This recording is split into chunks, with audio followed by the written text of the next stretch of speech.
Hello, it's me. Welcome to the Streakers Island podcast. It's the best you've ever seen. Welcome everybody to the Streakers Island podcast. It is I, Jacob Moore, the self-proclaimed sports analyst. And we have a huge group of panelists today, starting off with Lane Dashing Dashco. Mr. More for your money. Woo! And our good friend from CFL Pickup. Woo! And Chazzy will be joining us once he gets his life preserver on and he can get to the island.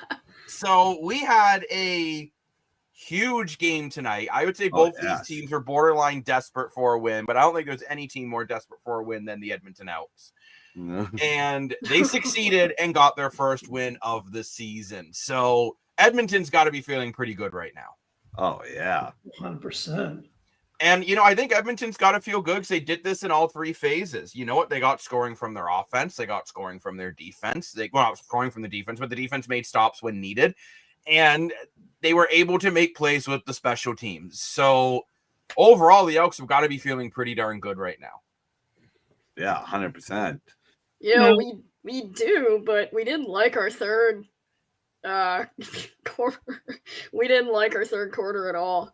I'd actually venture to say I have a GIF that pretty much sums up perfectly going into the half versus coming out of the half. If I could show that to you guys for a sec.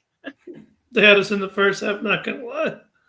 Yeah, I mean, you know what I would say? I thought Edmonton in the first half dominated. And I'm curious to what everyone thinks here, but I thought it was very strange putting in Cody Fajardo after successful drives. This is really how it goes. Ouch. Oh. Yeah, that basically does describe the first half versus the third quarter for the Elks. I do agree that third quarter was rough, but they did find a way to get the first win, and first win in July in quite a while too. I seen that. Well, I agree with you, Jacob. I don't know what they were doing with the quarterback. I think that falls off the whole jam of the game. I mean, Trey Ford's confidence might be a little shaky this season. He's been kind of off and on, but he went 9 for 9, 150 yards and a touchdown. He went 9 for 9. Cody Fajardo for one drive. Why? And then you do the same thing again in the second half. I mean, I'm sorry. Talk about a momentum killer. Yeah. Now, that's when Ottawa got back into the game. Now, Trey Ford tonight did go 15 for 17, 212 yards and a touchdown, plus 14 yards on the ground, according to the CFL website. I honestly thought he had a little more passing than that. But at the end of the day, you know what? You got some big plays from Trey Ford at the right moment. And I think the key was too, and I don't know if you guys would agree to me or not, every game Trey Ford, it's been good, but there was a mistake here. But this didn't work out. And yeah, the CFL numbers, by the way, are not, I don't think they're 100% accurate. They're saying Javon League only rushed for 10 yards, which I'm pretty sure he rushed more than that as well. But he was some 94 just in his return, and he almost fell apart. Well, that doesn't count as rushing yards, Dan. But yeah, Javon League had a big game. But I think for Trey Ford, the big thing was there was no critical error. I thought there was when he fumbled the ball, but then we thought that too. Good old face mask. I'm not just scratching my beard like a cat. Dan's got the red Solo cups out. Oh boy, it's only 10:20 here in Ontario, but we're having a party already. Well, it's almost midnight in Halifax. Yeah, as an Elks fan, I will say this is the Trey Ford we needed to show up tonight. But I'm also gonna say, Rankin is kind of the star of the game here too. Oh, 100%. Yeah, he had a fantastic game. Huge game.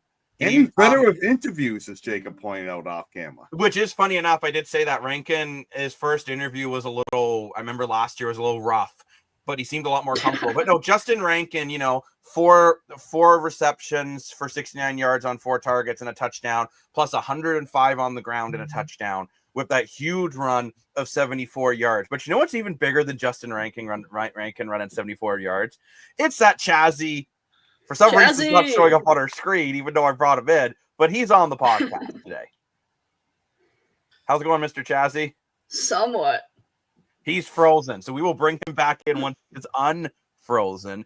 Just to let everyone know, too, it is just milk in this way. Careful. Okay, every time he does this, I'm terrified he's going to dump it all over his laptop. Well, as I know, it's just milk. But I do agree with you. I think Justin Rankin was the game story here, especially going to that 74-yard touchdown run. Yeah, I think was exactly what you needed from Justin Rankin in that moment. And that Edmonton team, because you know what? Ottawa had made a push at that point, right? Mm-hmm. And I'll be honest, I was a little concerned because as an Argo fan, I desperately wanted Edmonton to win this one. So Toronto wasn't the only team in the East with only one win after we got slaughtered by basically Kenny Lawler because he just completely took over that game. But I look here for Edmonton, and they got it done on the ground and in the air. And I thought their defense was the best they've played all year. I still want to see a little more out of this defense, though. I'm not going to lie. I want to see some sacks. I want to see some creative turnovers. But they were able to contain Drew Brown enough. Drew Brown is a tier 1 quarterback, in my opinion, in this league. Going into this game, he had 4 straight 400-yard plus games. That's something you don't see every day. 3rd fastest quarterback in to ever hit 400 yards in a game in CFO history. Like this guy's special. But Edmonton contained him enough. There was an opportunity to get an interception in the end zone. I believe it was in the 3rd quarter that they didn't connect on. But overall, Edmonton's defense did enough. A few tackles for losses, some quarterback pressures that did a good job. I just still want to see more because that's where you spend all your money. Yeah. Well, for sure. I mean, I want to see all those former Argos that gave all that money to start playing like Argos. Like Royce, for example. Royce Mitchell hasn't done a heck of a lot. Smith, the biggest paid defensive line in the league, hasn't had a sack yet.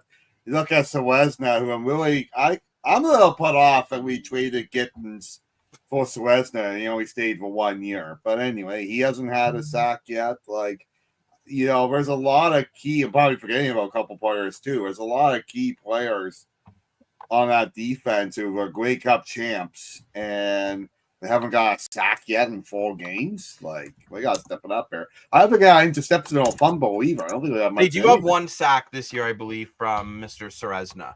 But I do agree with you, Dan. The defense needs, I think Edmonton's defense, there is more to give. Yeah, for sure. But I think this is a step in the right direction. It's a step in the right direction for sure, yeah. Yeah, it is a step in the right direction because Drew Brown made plays, but you did keep him under 400 yards, and a lot of those yards Drew Brown got at the end. I don't know what Ottawa was doing on that final drive. You're down 2 scores, a minute 30 left, and you're taking 6-yard completions. Like I was... Elaine, I don't know if you felt the same way as I did there. And I'm gonna make you put your RedBlacks hat on right now. As a Tiger fan, I'm sure you love the RedBlacks. But what did you get the thought process from Bob Dice calling those? And I forget who their OC is. I think it's Tommy Kendall calling those shorter plays and not at least medium to long shots at that point.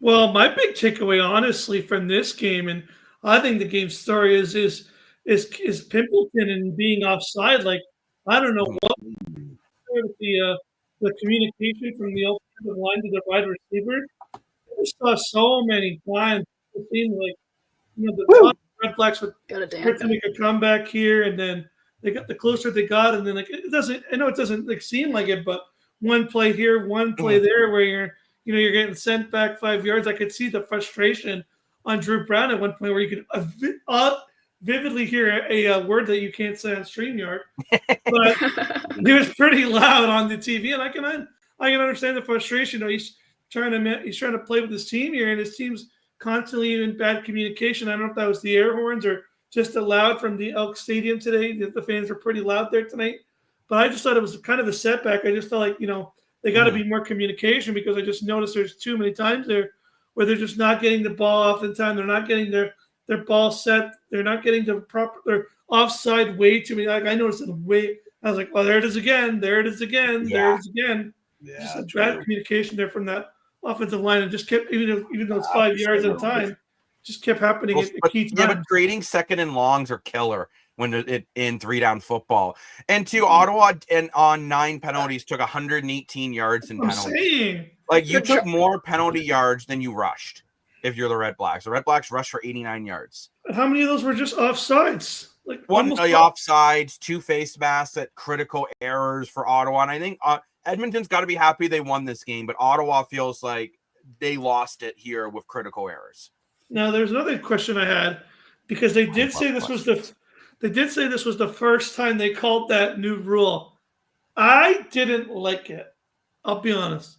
So I didn't like it either. The reason behind it is Lane, and it's for anyone who's wondering what it was talking about when Gene Lewis caught the ball, he landed. Now, I always thought it was only you couldn't make that hit if he was still in the air. But what they're saying is he didn't have time to protect himself. We saw a lot of injuries last season where guys were in vulnerable positions. But I agree with you, Lane, to be honest. I think if your feet's on the ground, be ready to get hit, because the game. I think the defenders need the ability to knock that ball loose, right? And in my opinion, too, Eugene Lewis did have time to protect himself there. That was a game-changing play. I mean, luckily Edmonton didn't let it affect them, so good on them. But I guess I'm the odd one out here. I actually agreed with that. You are odd.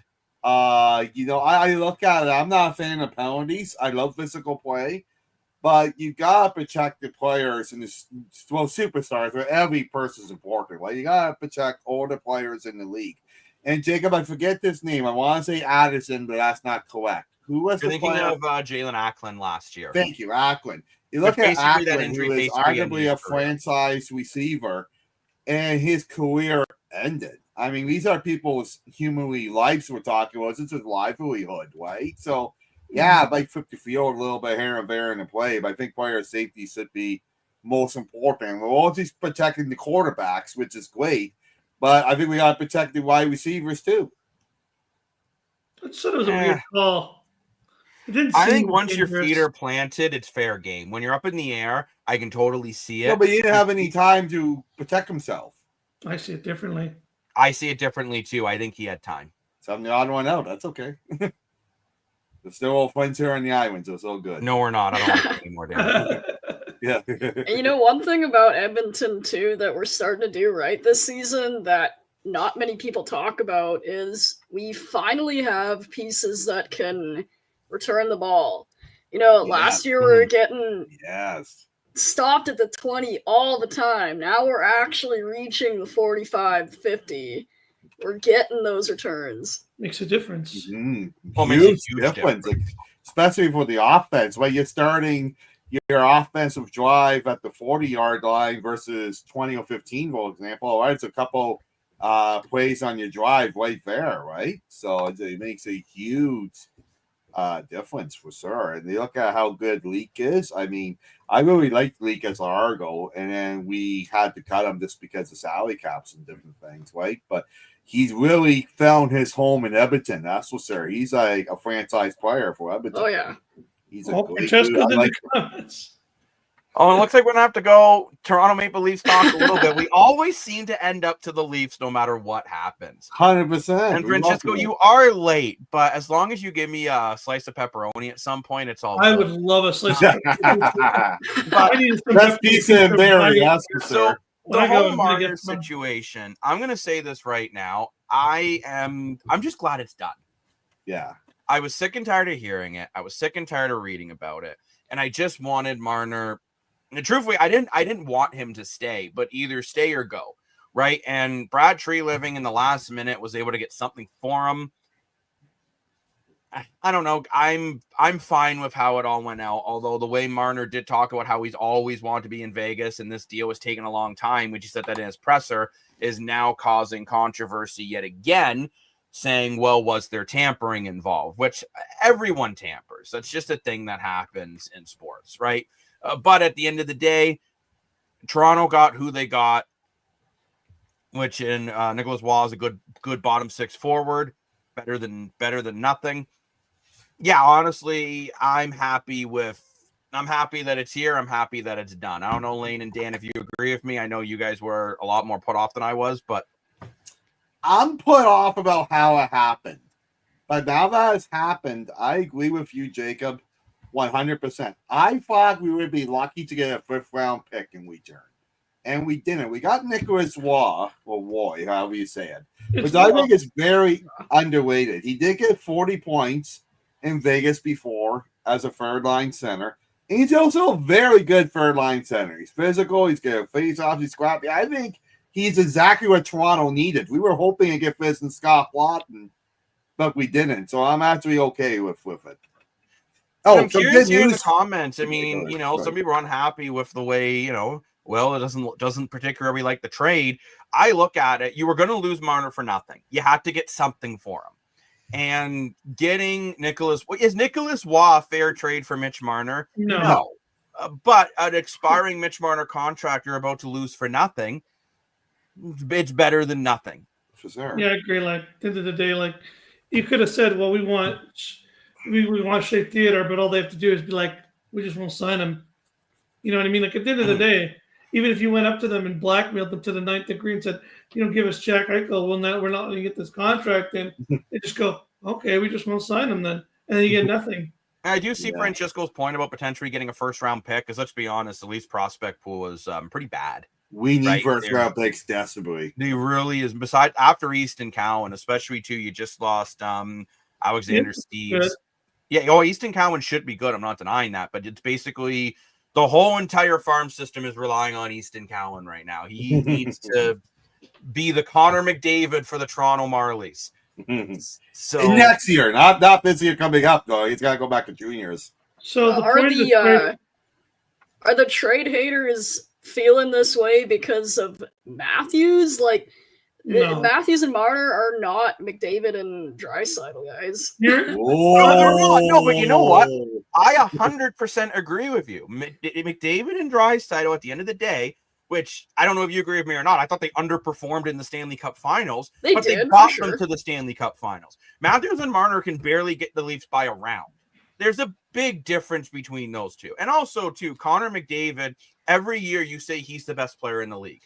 I've had people tell me Matthews is the best goal scorer in the league, but if anyone tries to argue with me, McDavid and Matthews are comparable. And I'm like, yeah, so are the ribs from Giant Tiger and the ribs from the keg. I do have one good news about the Mitch Marner situation, though. Oh, God. If you go to Wheel Sports Apparel in downtown Toronto, you can get all Mitch Marner merchandise at least 50% off. And for anyone who needs to use, it's from personal experience, a really good rim cleaner rag. Oh, yes, that's right. But no, to answer both the questions here, the point of the trade was to get something from nothing. Because at the end of the day, whatever happened. You weren't going to get anything for him. So you either just let him go to Vegas and go, oh, well, we get nothing. But at least you get something. And I think it does improve the team because, you look at, if you run Tavares at 2C, which I know you probably don't want to do, but let's just say for 1 year, you kind of have to do it. You got Matthews who should be bouncing back, after having a year-long injury that is finally now healed. They say. Injury, I think, but anyway. But so you have Matthews who should bounce back. If Tavares gets, 60, 70, 80 points, which he should get even on the second line with Maselli and Nylander, I think that's still obtainable for him. You run Nicholas Waugh at 30C and you run Scott Law 4C. You probably have some of the best, probably top to bottom, I would say, at least for 1 year. You still probably have the best center depth in the NHL, I think. I agree, yeah. The wingers, I think so. You got two really good third-line centers instead of a fourth-line center. You got Lawton. You don't have a 2C, though. I don't think John Tavares is Stanley Cup champion. I think for 1 year he can do it, though.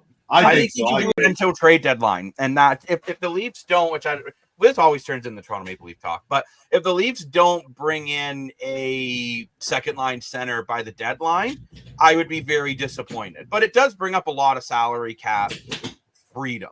And I think that's where you can improve the team. You still have $5 million left in the cap. You'll hear more about it in our pre-recorded show about a certain Alberta team I think the Leafs might be making a trade with. It's not the Oilers, by the way. So I just gave it away the team, but I'm not going to tell you the players I'm thinking yet.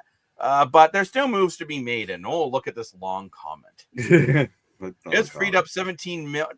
17. Yeah, I think for next year it would have been more or less about 17. Okay, I do want to say this, though. I don't think Connor McDavid is leaving. McDavid will either stay in Edmonton or go to a real contender. And I'm not saying the Oilers aren't a real contender because I think Toronto is a real contender, bro. No, they're not. I'm sorry, Dan. They're not. And until I think you guys are underestimating how good this Roy move is. He's won the Stanley Cup. Dan, I'm sorry, but until you make it to the conference finals, as much as I think the Oilers got worse, I can't say they're not a contender because they've made it to the play. They made it to the Cup Finals 2 years in a row. Yep. It's kind of like in the CFL. Do I think the Winnipeg Blue Bombers are the best team in the CFL? No, I don't. But at the end of the day, do I think the Winnipeg Blue Bombers could win a Grey Cup this year? Yes, I do. Do you know why? Because they've made it 5 years in a row. The Toronto Argos are 1-4. Do I think they could still somehow make the playoffs and go on a run? Yes, I do. Because at the end of the day, they've done it 4 times in 7 years. So where, no offense, Lane, and I don't mean to be a jerk when I say this, but I'm more Hamilton. I want to see a deep run before I believe it on the Ticats. I agree. Right? Sure, what they just did this week was insane. But at the end of the day, you haven't won a Grey Cup since 99. So it's the way I feel about the Stampeders too right now. Chazzy's not in here because he's just taking a bit of a breather. He's had a little injury on the island, but he's okay. Okay, I'll put down more cable mats when I want to hook up my flat screen on the island. I'm sorry. He's on the IR, but it's okay. He's still alive, still breathing. But it's just that's why when you say that the Leafs are a contender, which Dan, people are disagreeing with you in the comments. But when I say they're a contender, and I do see something already about them taking the Florida to 7, that's cute. Game 7 was an absolute joke. So until they go on a real run, I'm just old, okay? I've dealt with this a lot. Again, I'll say it again. I disagree with this comment just because I don't think the Leafs play like Florida. So yeah, you could say, well, they almost beat Florida, but they didn't.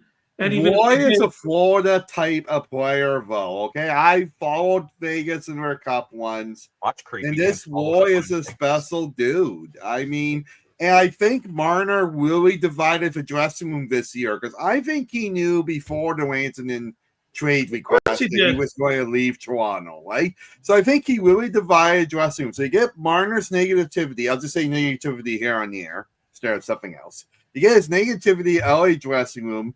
You bring in a Stanley Cup winner in Roy.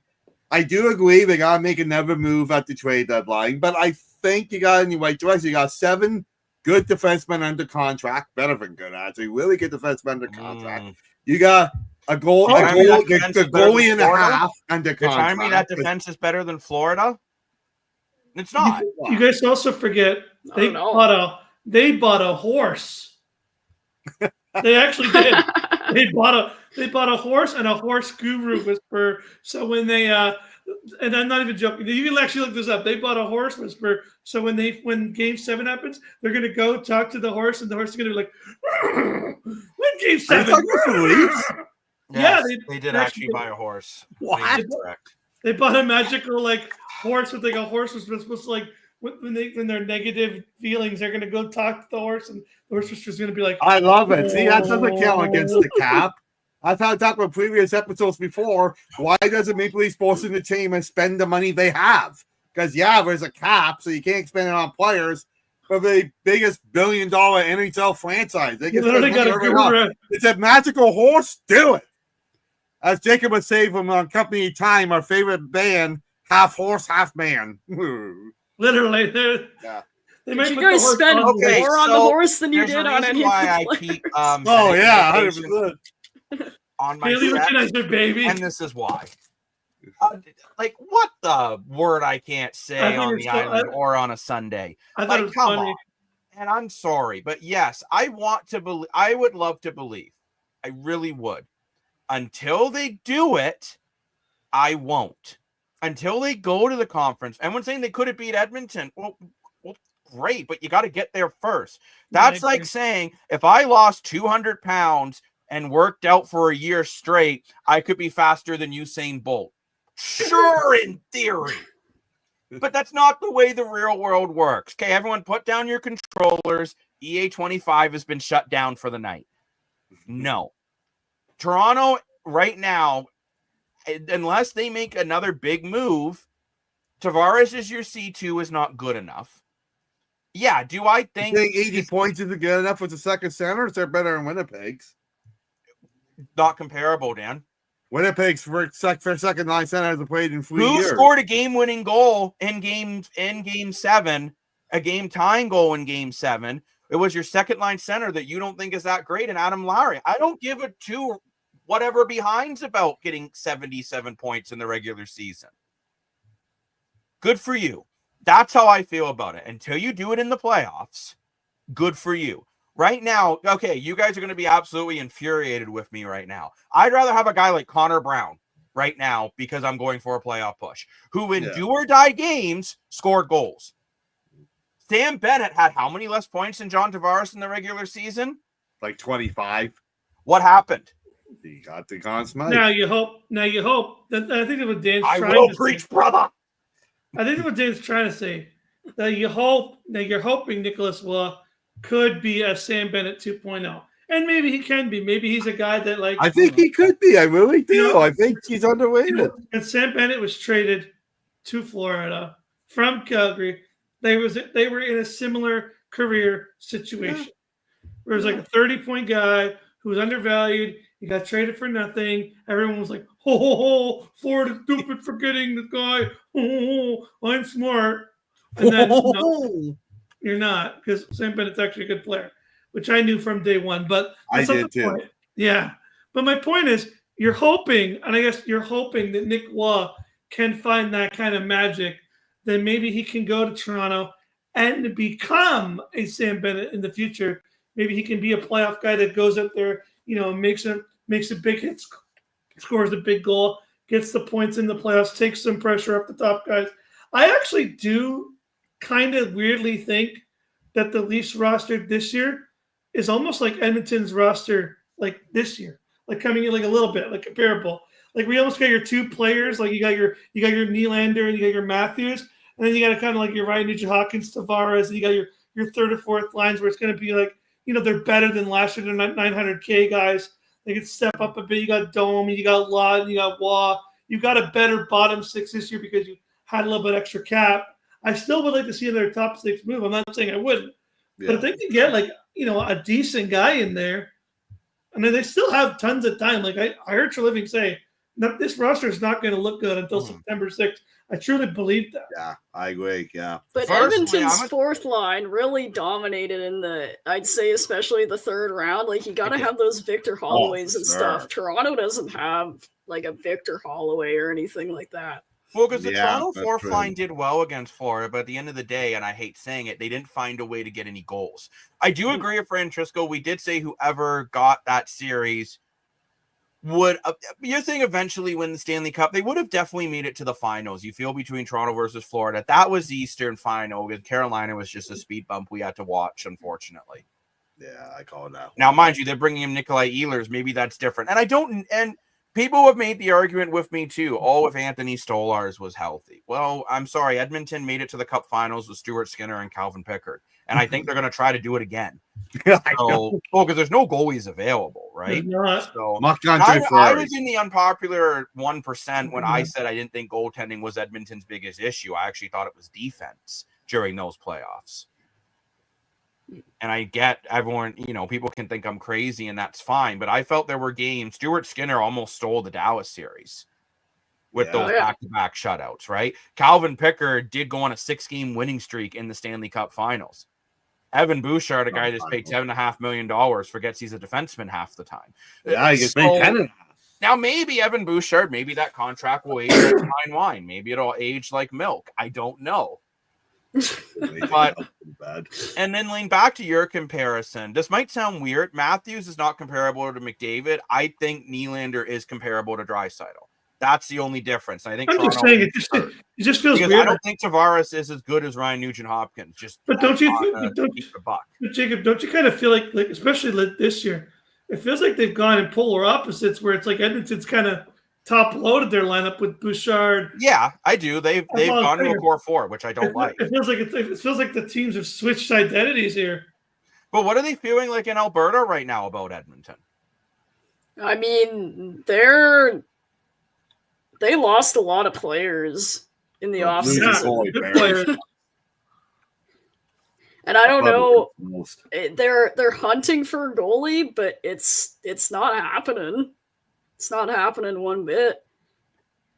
I feel like they dumped a lot of players to try to get a goalie, and they still don't have a goalie. So okay, so Kate, I have a question for you. I had said from the day Evander Kane was traded that they should have got a goalie for it. Like I don't care what you get. You get a goalie, someone, anyone. Literally, pick someone. Put a hat. Put all 900 goalies in a hat. Pick one of them out, and even if he's a 875 goalie, just get him instead of getting a 4th-round pick. How does a 4th-round pick help you win a cup? Please, someone tell me that 4th-round pick's not going to play till I'm 90 years old in a wheelchair. That was a dumb move. Yeah, that was a very dumb move. I don't understand it.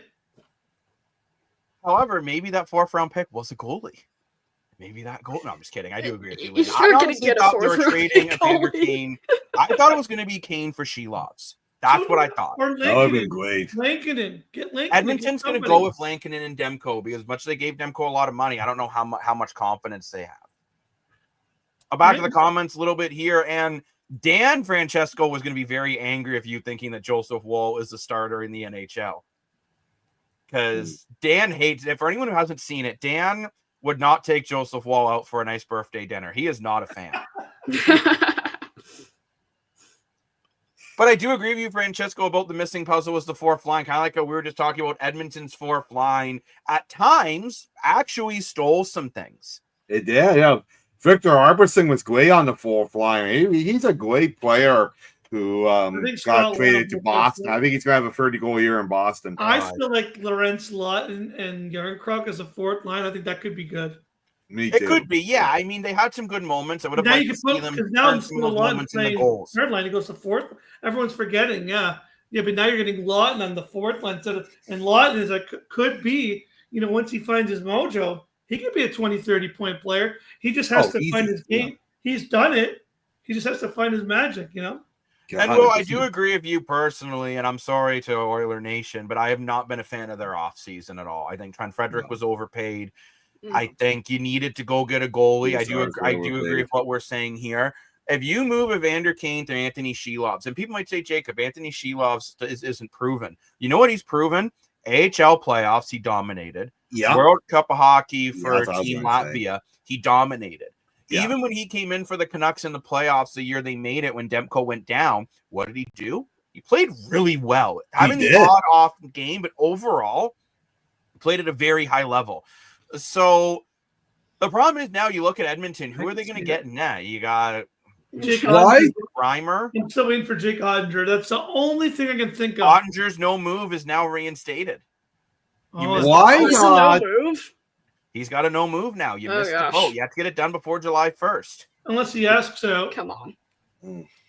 Unless he asks out. Now it's in the finals. I don't see that. Oh, boy. I can see that.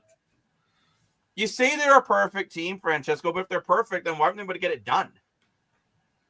You've lost Edmonton back-to-back years. Don't forget, look at Jamie Bennett took a massive pay cut to stay in Dallas. Because he deserved it. No, what I'm saying is I think we got some cap space to bring in some more support. They don't, honestly, Dan. With the rumors that they're going to move Jason Robertson, which I actually think that's a guy the Leafs might look at. That would be huge. Oh, no. Yeah, that'd be huge. Oh. I don't know why. Dan just does not like the Robertson family. I would love that. I think that'd be a perfect. We got his Glover. He sucks. Why are we not bringing his Glover? His brother's way better. They're not comparable. No, they're not. Oh, the Stars are currently 1.79 over the cap right now. Mr. Morfor, 1.79 million over the cap.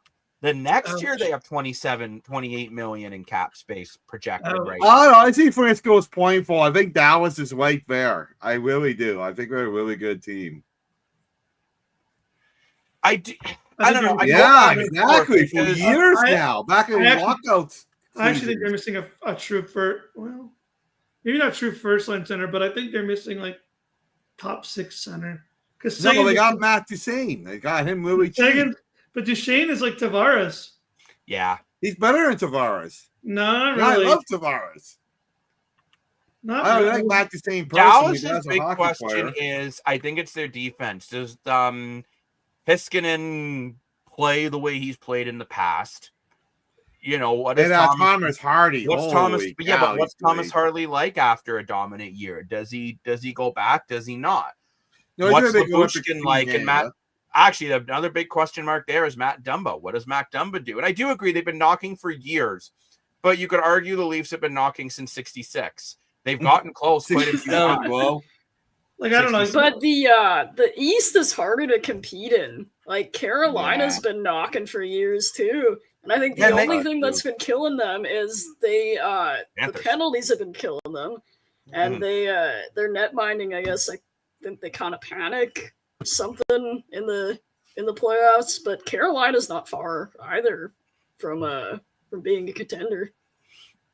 No, Carolina's not actually. They just brought in Nikolai Ehlers, which I think they overpaid a little bit. But if it gets them over the hump, then well, it doesn't matter. For a third-line center, I guess your best option for Dallas would be to try to go get Roslovic, but I don't know how you afford him. I thought rumoured the Leafs could be getting Roslovic. I don't think they will, Dan, because I'm hearing Roslovic could be getting up between 6 to 7, and I don't see them paying Roslovic 6 to 7. I wouldn't pay that. He's the best forward left. Yeah, you're saying what? If you're desperate, he's the best forward left on the market. Because I actually think, if anything, like when you're saying, guys, about the Leafs lineup being different by training camp, I think this Leaf lineup will change by the deadline.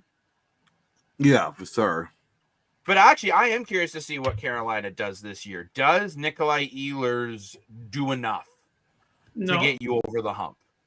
I don't know, Lane. He might. I felt in that Florida series they were just missing a big goal at a big moment a lot of times. Nikolai Ehlers might be that guy. I have said this for so many years. I'm sticking with. Jacob. I'm with you with the Jays. I'm going to say it. I'm going to keep saying it until it comes true. I'm not going to move off my post. They need a superstar forward. I don't care. You can get all the all-stars you want. They got all these all-stars. They've always had all-stars. They always get players that are good. They don't have anything that's exceptional. That's why they don't win, because when they go up against a team that has exceptional talent, they can't beat those exceptional players. Yeah, you can get all the all-stars you want. You can get all these players. You can get Rantanen was the guy. In my opinion, you had to keep Rantanen. Unfortunately, it didn't pan out, but Rantanen was the player that this team needed to really change things. I just don't think Rantanen didn't want to be there, though. I'm just saying, but you need that caliber of player. You need someone on that caliber of talent. Yeah, I'm calling it out. Rantanen's going to take a huge step back next year. He got his money. He's a baby. Yeah, he's going to stub his toe. I'm not a Rantanen fan at all. And even for Dallas, okay, it was great against Colorado. And Michael Jordan on skates good, apparently. But then, the series against Edmonton, he was completely invisible. And no one ever said he was hurt. But I do agree with Francisco in the comments, what we've been saying here, too. The West has been second to the East the last 4 or 5 years. I do agree with that. I think the East is tighter. You could argue the Atlantic in general was the toughest division in the NHL over the last 5 years. With the Leafs, the Bruins, the Lightning, the Panthers, and I hate saying this, and now the Senators and the Habs. You have...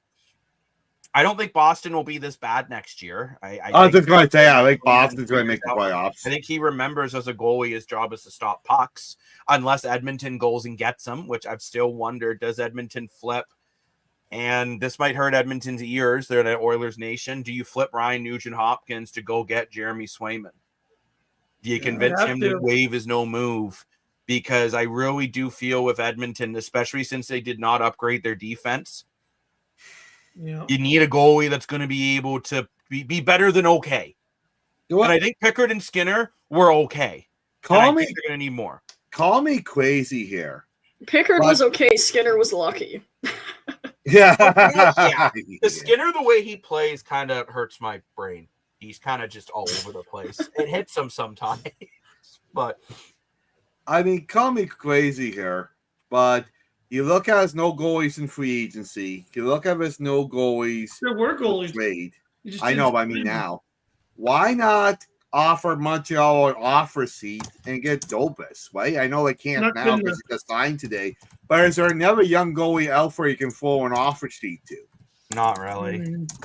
The only one was Tarasov, but I think he signed in Florida. Yeah, I think he did too, yeah.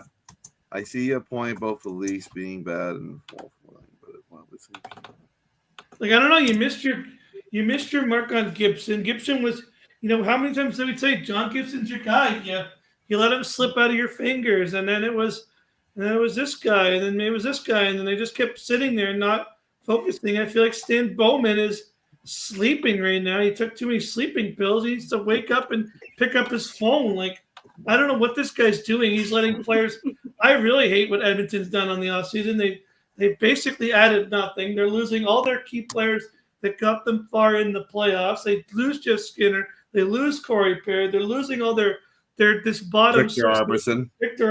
They lost. Arvidsson didn't want to Arvidsson is a big loss. But if a player doesn't want to be there, number one, you're overpaying. My issue is for Edmonton. I think they overpaid too many bottom six guys, so they had to let him go. The one that I was really, if I'm an Oilers fan, I'd be put off about was letting Connor Brown go.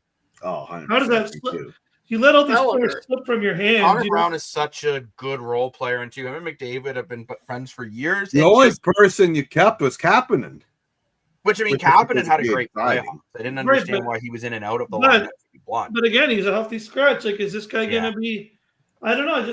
I honestly think this Edmonton team, I could be crazy, and maybe everyone in this comment section is going to be calling me mentally insane and calling bookings for me to go to a mental ward in 8 months. But I think Edmonton's really bad. I don't think this is a good team. I think they've gone right back to what's hurt them is to be the McDroilers.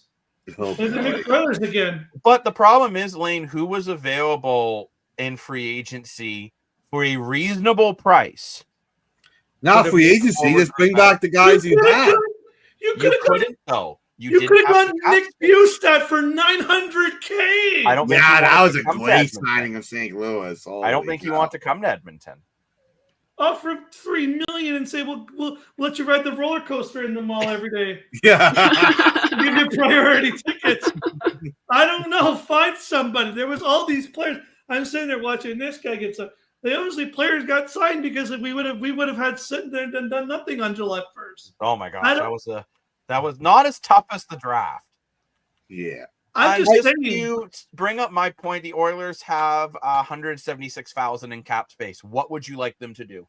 Nothing. I just think they can't sign anyone. You need to trade Darnell Nurse. Who the hell wants Darnell Nurse? I don't care. Utah. I'll give you a first. Utah will take him. I'll give you in a first and a second to take 50%, and I'll give Dan a first and a second to take half. Bye-bye. It's 1 year. No, Utah, Seattle. We'll do it. Full no move. Cannot be traded, sent to the minors, or waived without players' approval. So you just say, well, we're not going to play him.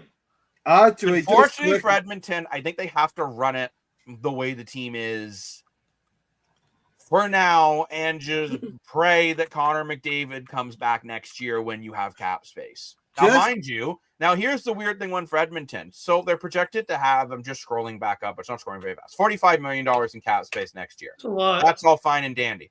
But you need to re-sign Connor McDavid, Adam Henry, Kasperi Kapanen. Keep going. Matthias Ekholm, Jake Wallman, Brett Kulak, Troy Stretcher.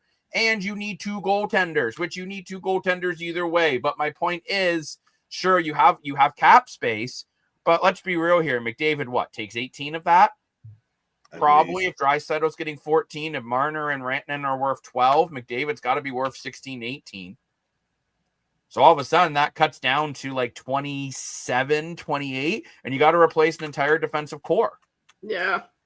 And Edmonton, even when they're good, they're bad at the management because we were paying. I'm gonna say right here, we were paying Pouliot for like 7 years after he retired. Steve Smith, would you agree that you should have traded the rights to Bouchard for some forwards instead of just giving him $11 million? Because I don't like that contract.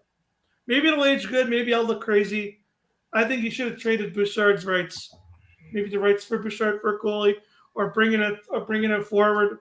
Do what the Leafs did, like with Maselli or something. Bring in someone who the team don't want. Say, okay, you can have Evan Bouchard.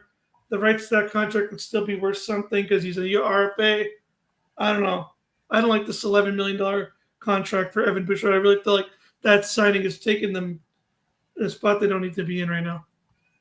Well, I just want to go back quickly here to Francisco's comment about Nick Robertson.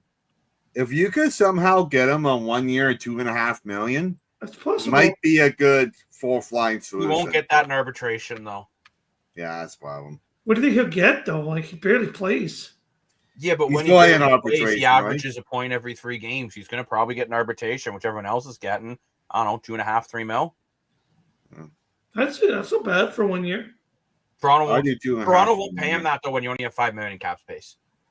Yeah. Actually, that's the type of player I think Edmonton might be able to bring in at a cheaper deal. Yeah, because you'd say to him, "Look, Nicholas Robertson, the first, Nicholas, you are going to play top 6 minutes here in Edmonton. Never mind that. You might play on the top line. You might get to play with Connor McDavid or Leon Draisaitl because you split them into 2 lines usually in Edmonton. That, to me, would make a guy like Nick Robertson go, yeah, I'll score 30, 40 goals in Edmonton for a year or 2 to show that I'm worth money. Yeah. Right. That's the type of moves Edmonton needs to make. Fine. And I thought that Andrew Mangiapane signing, as much as we've been crapping on Edmonton a lot, I thought that was a great signing. Right? I thought that was a phenomenal signing by the Oilers. I really like him. He's a fast winger with a lot of former speed. coach. We know him junior. And he's a guy that I think is a nice prove-it contract. David is out of speed, so we need another speedster. Oh, yeah. You need someone that can keep with him. Yeah. And it can't be Janmark because he can keep with him, but he can't do anything once he's there. Yeah. But at the end of the day, though, you know what? There's still a lot of off-season left, still a lot of runway. So, you know, time will tell. That's all I got to say there. But I do want to quickly go over you guys with my CFL power rankings, which will break them down more in the pre-record that'll be airing on Monday. But I'm curious what you guys think about them currently. So I have the Rough Riders at 1. Yeah. Stampeders 2. Ooh. Alouettes 3.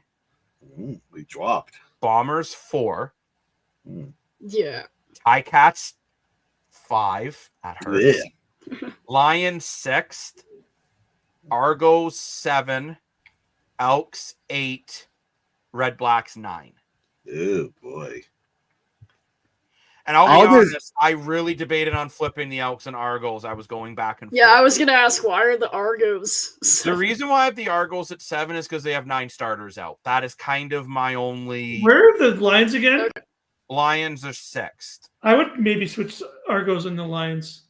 I could make an argument that the Lions. I can't because the Lions have won 2 games. Here's my question, Mr. Jacob. Why is Winnipeg not 2? Winnipeg hasn't lost. Because you just got slaughtered. Oh yeah, you did. I forgot about that. My bad. Oh my gosh, the Stampede Bowl turned into an all-you-can-eat rib fest. They got slaughtered. I forgot all about that. No. Stampede Bowl. Dan, I asked you, why do you like the Stampede Bowl? I don't like that at all. I thought it was cool. We were talking about in previous episodes what we have to do to spice up the CFL, to market the league better, market attendance. I agree. Is it cheap and gimmicky? 100%. But it gets people watching, gets people talking, gets the butts in the seats, okay? Players have a cute little picture. But it's also someone getting into a scruff and then Calgary finding an excuse to yank that trophy from them. It's because Calgary's all high and mighty. And Calgary, I don't like that they're the only team that seems to have held the very arrogant celebrations the monopoly in the league for so many years. That's a good point. It is interesting. I wonder. Calgary is kind of, you know, and Chazzy, if he was on here right now, he'd be steaming. So he's a Stampeders fan.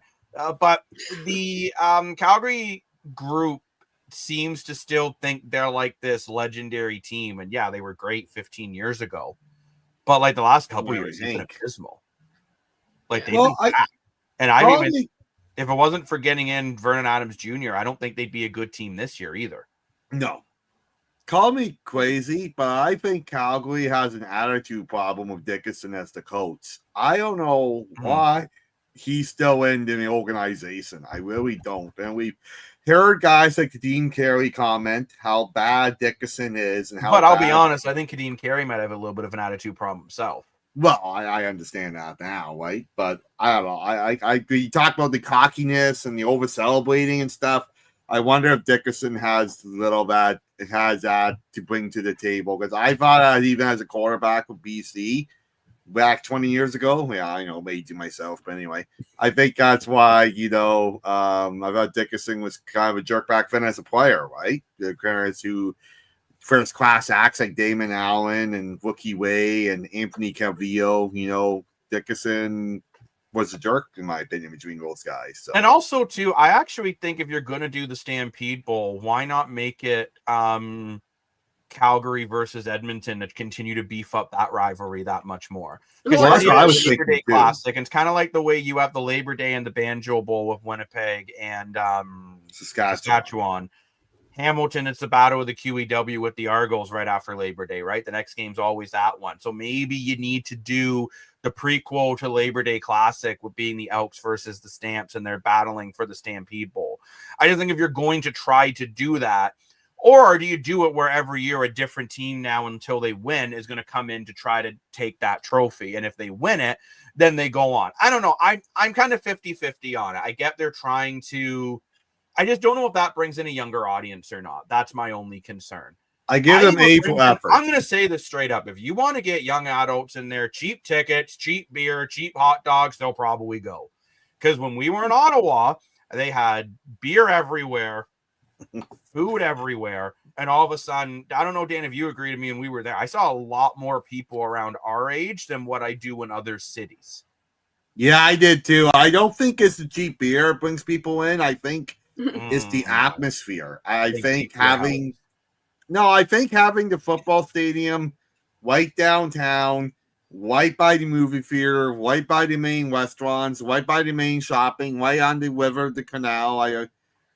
You talk about real estate, right? Location. Having the field right there, this gets everyone talking about it. Okay, right? but to me, that's no excuse because Montreal gets sellouts and they're at a university. Exactly. At the university. You want to get young people into the game, so you put your team at a bloody university. Genius.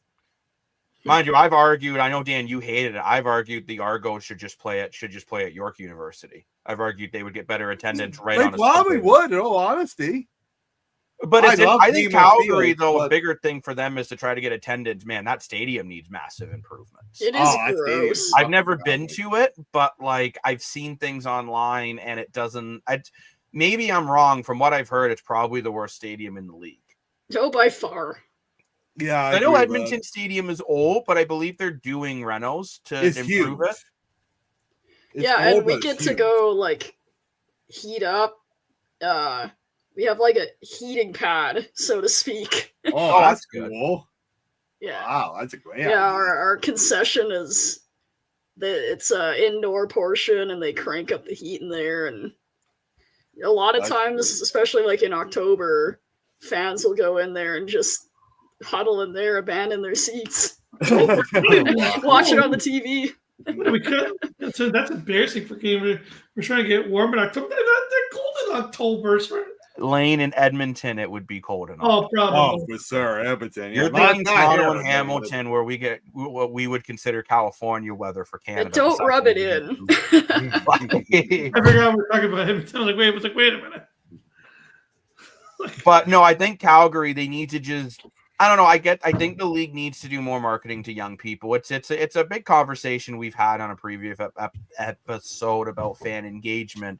And Dan, I get what you're saying about Ottawa and the way they have everything there, but the city of Ottawa put everything there.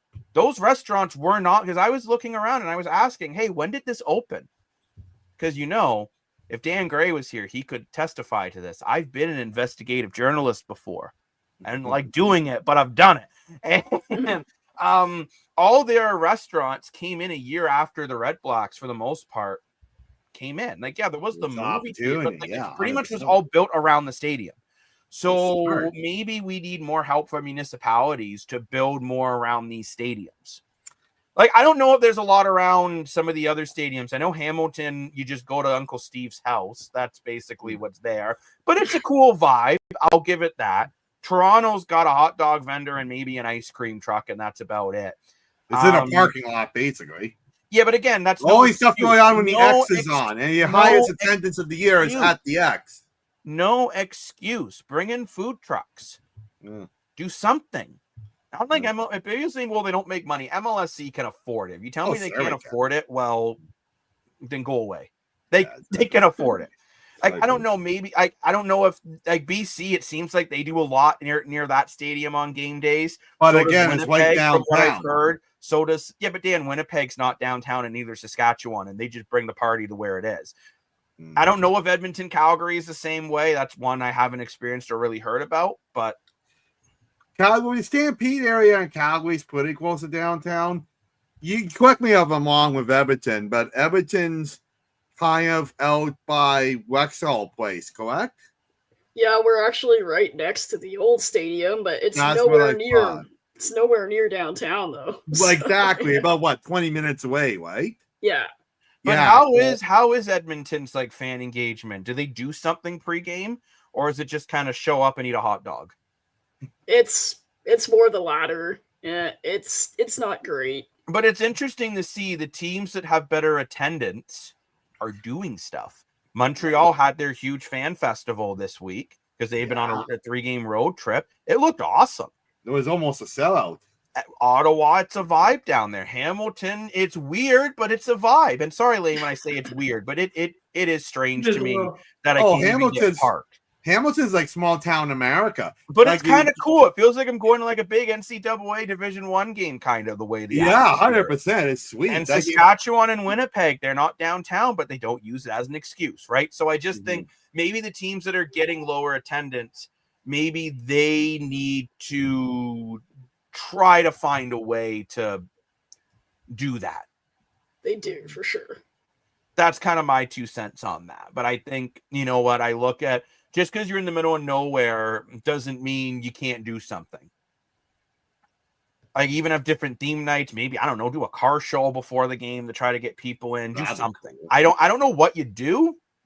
Even Montreal was superhero night.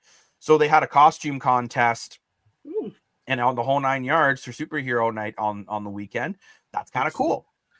Well, even the Argos have different themes. Like the next home game for the Argos is Caribbean night. But it's not enough, though, I find. Like, yeah, they do it, and it's a cool halftime show. And Toronto doesn't even market their halftime shows, which I find weird. Like, we had the Teen Tour band there this week. They were great. They're great. You do need to have more music during the halftime, that's for sure. I remember one year Tuke came, and that was a real treat. Tuke? Why did we stop doing the music? And Tuke is they're kind of a cover classic rock band from Edmonton, so they're really good, and they're cool. They bring it for sure. So again, maybe that's just something that the league needs to look into and straight up maybe take notes from BC and Ottawa because they seem to be hitting it out of the park with fan engagement. Well, the owner of BC has been dumping a lot of money into Snoop Dogg come to BC's opening or something? He did, this year, 50 Cent the year before. The year before that, they had the Arkells. And no, they had LL Cool J. Oh, Cool J. And then the year before LL Cool J, they had the Arkells. That's 4 years in a row since the new owner took over. He's had big bands for the whole season opener. It's driven me nuts that MLSC has a partnership with Drake, and they can't even get Drake to go to a damn game. Yeah. Like, that really bothers me. It's like you're paying this guy. And mind you, the OVO clothing line looks cool if anyone hasn't had a chance to check that out. Oh, yeah, that was sweet. It looks pretty dope. But I don't know. Not on sale, though. No. Why would it be on sale? It just came out. Oh, I know. This morning people, it's not on sale. It's not cheap, but it's well worth it. Dan loves his Kijiji finds. Oh, yeah. More for your money. You got it. Woo! But anyways, I think it's time we sign off for the night. As in Ontario, it's 11:15 at night, and we still need to do our pre-recorded show. So thank you very much for watching the podcast. Thanks very much, Keith, for joining us tonight. Really appreciate your input. It was great. Great to pick from League. Love from you the guys. Pick'em League. Yeah. Great to have you. I got to go to the comment section before we go. Maybe they need to add a DJ of singing. Yeah, you know, honestly, like DJ is a cool idea. They do that at. I know they do that at the Jays. Argos do sometimes. Just a quick reminder: the Blue Jays. Hey, hold up the dashing is DJ. Just a quick reminder too: the Blue Jays. Jacob and I were at the Blue Jays game, so you want to check out some cool videos. Go to Streakers Gaming social media on Instagram and Facebook, and Streakers Island Podcast Instagram and Facebook. Podcast. But the Jays have won 8 in a row now and swept the LA Angels. And wow, I was lucky enough to be at both games. Now the big problem is there, though, if you want to count the wins, you got a drink in your hand. It could be a struggle because it's more than 5 now. But yeah, absolutely. We will be talking Jays in our pre-recorded show because they've been going on a run. But man, if you're a Yankees fan, I'm sorry. Because as much as the Jays have been going on a run, the Yankees and the Rays have made it pretty easy for the Jays to jump them when they're playing that abysmal. And Dan, you are getting some more fan mail in the comments. Woo! But it is time we head out. Of course, I'm Jacob Moore, the self-proclaimed sports analyst, joined by Key from CFL Pick'em, Lane Dashing Dashco, and Mr. Moore for your money. Woo! Join the CFL Pick'em. It's really fun. Check out on Facebook and play along. Thank you very much, everyone. Thanks, Dan. No problem. We will see you at a later date, a date that is not right now. Bye.